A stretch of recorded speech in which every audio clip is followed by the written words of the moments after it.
I am happy to announce that for the first time in nearly 7 years, someone achieved a new minute milestone in the 96 exit speedrun of Super Mario World, a 1 hour and 20 minute time. If we start from the first fully documented 96 exit record from 2005, this is the longest it's ever taken to break a new minute barrier in this run, with the previous being the 5-year gap between GameCube 04's 131.45 and 2005 and Menbu's 130.30 in 2010. When Super Mario World speedrunning was still in its early days, the times between 130 and 123 happened ridiculously fast. December 31st, 2013 was when we saw the first 123 by Kakusho. 3 years later, on December 20th, 2016, was when we saw the first 122 by Sten, and 2.5 years later, on July 16th, 2019, is when we saw the first 121 by Louis.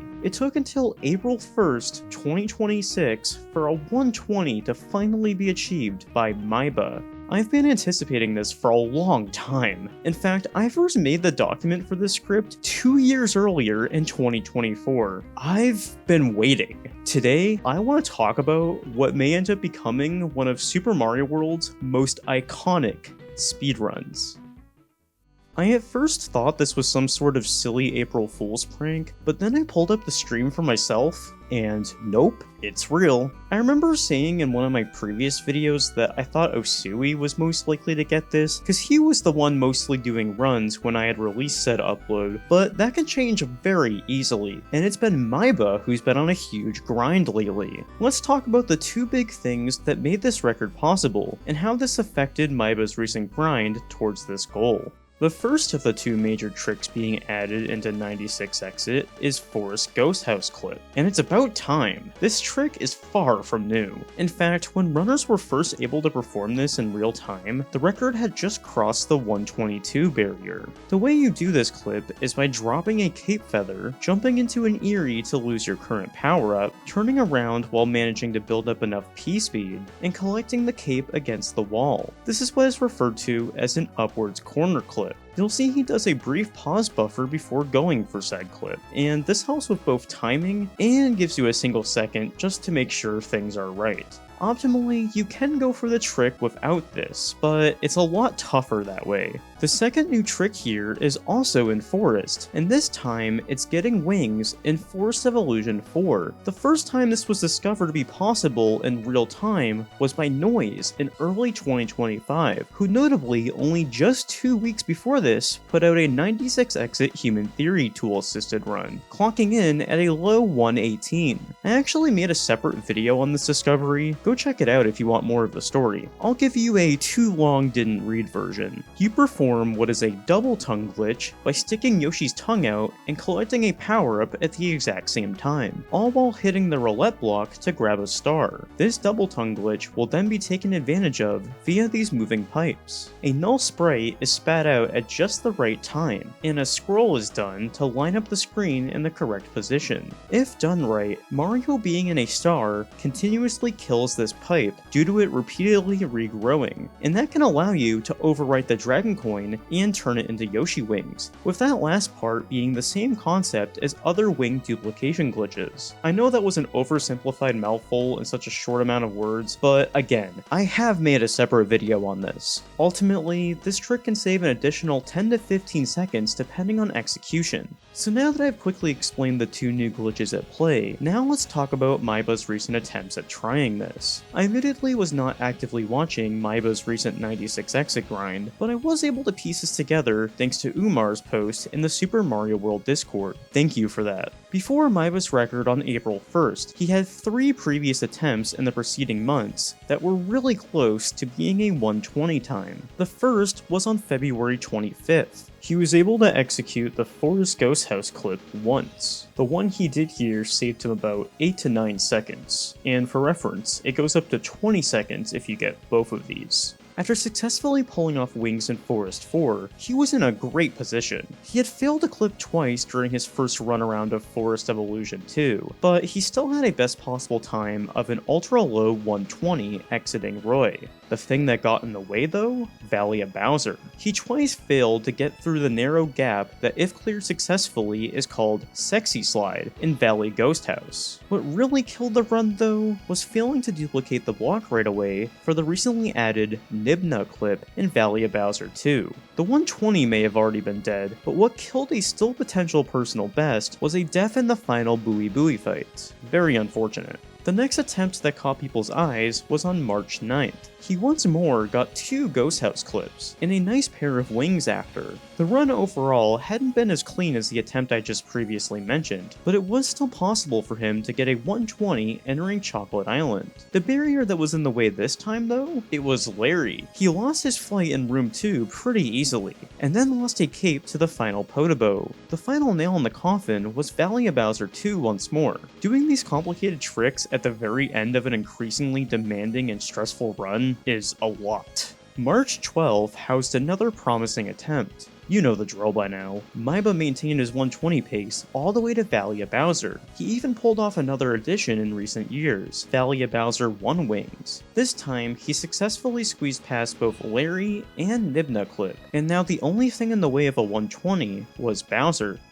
Uh-oh. Maiba was supposed to fully throw this Mecha Koopa off the screen in order to set up a ball skip in the second phase, but it was still on screen. This was a sad event for anyone wishing for a 120, but good news, he still finished the run, and it was good enough for a 121.05, with a 4-second personal best for him and only 1 second off of Oosui's 121.04 record. He was so close. It's almost like the game was teasing him at this point.